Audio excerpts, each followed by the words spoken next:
नमस्कार. दर्शना किचनमध्ये आपल्या सर्वांचं खूप खूप मनापासून स्वागत. तर पोह्यापासून मस्त अशी खमंग खुसखुशीत आणि झटपट अशी तयार होणारी चकलीची रेसिपी आज आपण बघणार आहोत. बनवायला देखील एकदम सोपी आहे, अगदी झटपट तयार होते. चला तर मग रेसिपीला सुरुवात करूया. चकलीसाठी सुरुवातीला आपण इथे पोहे वापरणार आहोत. तर इथे मी अर्धी वाटी पोहे घेतलेले आहेत. आपल्या घरामध्ये वाट्या अवेलेबल असतात, त्यातील कोणत्याही एका वाटीच्या साहाय्याने आपण या सर्व साहित्याचे प्रमाण मोजून घेणार आहोत. त्यासाठी मी इथे जाड पोहा वापरलेला आहे. आपण कांदा पोह्यांसाठी वापरतो तोच पोहा इथे वापरायचा आहे. तर इथे पोह्यांच्या निम्मी म्हणजेच पाववाटी फुटाण्याची डाळ मी इथे वापरलेली आहे. काही जण याला भाजकी डाळसुद्धा म्हणतात, पण थोडीशी गरम करून घेतली तर ह्याचा क्रिस्पीपणा आणखीन वाढतो. त्यामुळे आपण पोहे आणि चणा डाळ एकत्र भाजून घेणार आहोत. पोहे आणि डाळ हलकी असल्यामुळे या चकलीला छान असा क्रिस्पीपणा येणार आहे आणि आपली चकली मस्त अशी खुसखुशीत तयार होणार आहे. गॅसची फ्लेम मंद आचेवर ठेवून आपण हे दोन्ही जिन्नस व्यवस्थित भाजून घेणार आहोत. पोहे छान असे कुरकुरीत होईपर्यंत आपल्याला हे दोन्ही जिन्नस भाजून घ्यायचे आहेत. 5 मिनटं तर याला सतत हलवत राहायचं आहे. 5 मिनटं झाल्यानंतर आपण याला चेक करून बघूया. यातील थोडेसे पोहे हातात घ्यायचे आणि हाताने दाबून बघायचे तर हे पोहे व्यवस्थित असे तुटले जात आहेत. म्हणजे आपले पोहे व्यवस्थित असे गरम झालेले आहेत. थोडे थंड झाल्यानंतर याला आपण एका मिक्सिंग जारमध्ये काढून घेऊया. मिक्सरमध्ये फिरून याचं आता आपण बारीक पीठ तयार करून घेणार आहोत. तर बघा, आपलं इथे याचं पीठ तयार झालेलं आहे. आता एका भांड्यामध्ये आपल्याला 1 वाटी तांदळाचं पीठ घ्यायचं आहे. ज्या वाटीने आपण डाळ आणि पोहे मोजून घेतले होते त्यानेच आपण हे पीठ मोजून घेणार आहोत. भाकरीसाठी जे पीठ आपण घेतो तेच पीठ मी इथं घेतलेलं आहे. आता एका चाळणीमध्ये डाळ आणि पोहे यांचं जे पीठ करून घेतलं होतं ते या चाळणीमध्ये चाळून घ्यायचं. इथे आपण बघू शकता डाळ आणि पोहे यांचे जाडसर कण राहिलेले आहेत, ते आपण काढून घ्यायचे. या पिठामध्ये जर घेतले तर चकली व्यवस्थित पडत नाही. या पिठामध्ये आपण आता 2 चमचे साजूक तूप घालणार आहोत. तुपाचा सुद्धा यामध्ये एकदम जास्त वापर करायचा नाही. 2 चमचे तूप पुरेसं होतं. जास्त जर तूप झालं तर चकल्या तेलामध्ये सोडताना विरघळतात, म्हणून यामध्ये योग्य तेच प्रमाण घ्यावं. आता हे तूप सर्व पिठाला हाताने व्यवस्थित चोळून घ्यायचं. नंतर आपण चेक करूया की याची व्यवस्थित मूठ होते की नाही. तर आपण बघू शकता या पिठाची व्यवस्थित अशी मूठ तयार झालेली आहे, म्हणजे आपलं तुपाचं प्रमाण करेक्ट आहे. जर पिठाची मूठ तयार झाली नाही तर यामध्ये अर्धा चमचा तूप घालून घेऊ शकता. चकलीला छान चव येण्यासाठी त्यामध्ये 2 चमचे सफेद तीळ घालून घेऊया. त्याचप्रमाणे चवीनुसार मीठ घालून घेऊया. पाव चमचा हळद आणि 1 चमचा लाल तिखट घालून घेऊया. आता हे सर्व जिन्नस हाताने मिक्स करून घेऊया. हे सर्व जिन्नस या पिठामध्ये छान असे एकजीव होईपर्यंत मिसळून घेऊया. आता आपल्याला हे पीठ मळून घ्यायचं आहे. त्यासाठी मी इथे ज्या वाटीने पीठ मोजलं होतं त्या वाटीने 1 वाटी इतकी पाणी गरम करून घेतलं आहे. आता हे पाणी या पिठामध्ये थोडं थोडं असं मिक्स करून घ्यायचं.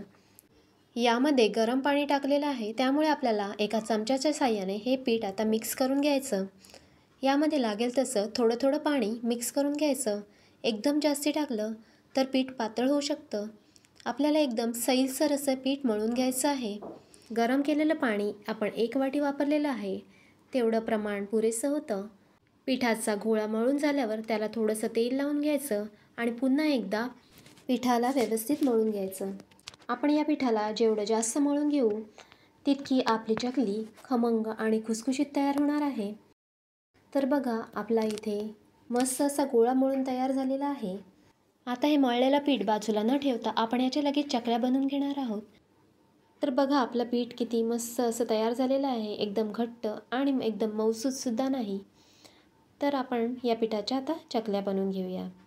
चकली पाडण्यासाठी मी इथे चकलीचा साचा आणि स्टार असलेलं चकली पात्र घेतलेलं आहे. ते आता या साच्यामध्ये घालून घेऊया आणि या साच्याच्या आतील बाजूला सर्व बाजूंनी तेल लावून घेऊया. आता या मळलेल्या पिठामधील अर्धा गोळा घ्यायचा आणि पुन्हा एकदा याला छान मळून घ्यायचं. पुन्हा एकदा सांगते, आपण पीठ जेवढं जास्त मळून घेऊ तितकी आपली चकली मस्त आणि खुसखुशीत तयार होणार आहे. तर या पिठाला छान मळून घेऊन त्याचा लांबट असा गोळा तयार करून घ्यायचा आणि या पद्धतीने या साच्यामध्ये अशा प्रकारे भरून घ्यायचं. साच्याचं झाकण घट्ट बंद करून घ्यायचं. आता आपण चकल्या पाडून घेऊया. त्यासाठी मी इथे एक प्लेट घेतलेली आहे. त्या प्लेटमध्ये आपण चकलीचा साचा गोल फिरवत गोलाकार पद्धतीने आपण चकल्या पाडून घेऊया. चकली पाडताना आपण बघू शकताय आपली चकली इथे कुठेही तुटलेली दिसत नाही आहे. अगदी व्यवस्थित अशी आपली चकली तयार झालेली आहे. अगदी मस्त अशी चकली इथे तयार झालेली आहे. तर आणखी एक चकली मी तुम्हाला इथे करून दाखवते. अशाच पद्धतीने चकलीचा साचा गोलाकार फिरवत आपल्याला इथे चकली पाडून घ्यायची आहे. तुम्हाला पाहिजे त्या साईजमध्ये चकली बनवून घेऊ शकता. आता चकली पाडून झाल्यानंतर चकलीचं शेवटचं टोक व्यवस्थित असं दाबून घ्यायचं. चकलीचं टोक दाबून घेतल्यामुळे चकल्या तेलात सोडताना सुटत नाहीत. अशा पद्धतीने 3 चकल्या मी इथे बनवून घेतलेल्या आहेत. तर आपण बघू शकता किती मस्त अशी आपली चकली तयार झालेली आहे. काटेसुद्धा मस्त आलेले आहेत. चकली पाडण्याआधी मी तेल गरम करायला ठेवलं होतं. आपलं तेल छान गरम झालं आहे की नाही हे चेक करण्यासाठी मी इथे छोटासा गोळा टाकून बघितला. गोळा लगेच वर आला म्हणजेच आपलं तेल व्यवस्थित गरम झालेलं आहे. आता यामध्ये आपण हलक्या हाताने चकल्या सोडून घेऊया. चकल्या सोडताना एकदम हलक्या हाताने सोडून घ्यायच्या, नाहीतर अंगावर तेल उडू शकतं. इथे तुम्ही बघू शकता चकली तेलात सोडल्यानंतर लगेच त्याला फेस येत आहे आणि तळताना गॅस एकदम मंद आचेवरच ठेवायचा आहे. मंद आचेवरच आपल्याला या चकल्या तळून घ्यायच्या आहेत. जर का तुम्ही एकदम हाय हीटवर ठेवून चकल्या तळत असाल तर या चकल्या बाहेरच्या बाजूने कुरकुरीत होतील, परंतु आतील बाजूने नरम राहतील. त्यामुळे या चकल्या जास्त दिवस टिकू शकणार नाहीत. आणि एकदम कमी हीटवर ठेवून चकल्या तळत असाल तर या चकल्या जास्त तेल शोषून घेतील, तेलकट होतील आणि एकदम कडक अशा तयार होतील. तर इथे बघा चकल्यांवरचे बुडबुडे कमी झालेले आहेत. आता चकल्या दुसऱ्या साईडून आपल्याला पलटून घ्यायच्या आहेत. दोन्ही बाजूने आपल्याला अशाच पद्धतीने चकल्या तळून घ्यायच्या आहेत. कढईमध्ये जितक्या बसेल जास्तीत जास्त 3 ते 4 चकल्या आपण यामध्ये तळून घेऊ शकतो. एकदम जास्तीसुद्धा चकल्या सोडू नयेत, कारण त्या व्यवस्थित तळल्या जाणार नाहीत. तर इथे आपल्या चकल्या तळून झालेल्या आहेत. याला आता आपण काढून घेऊया. अशा पद्धतीने सर्व चकल्या मी इथे तळून घेणार आहे.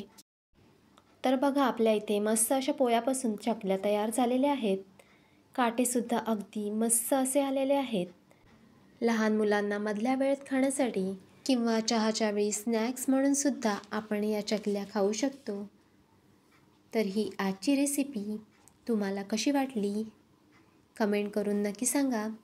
आणि माझा व्हिडिओ आवडला असेल तर चॅनलला लाईक, शेअर, सबस्क्राईब करायला बिलकुल विसरू नका.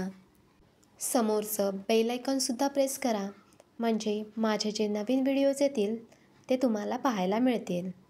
पुन्हा भेटूया नवीन व्हिडिओमध्ये. तोपर्यंत धन्यवाद.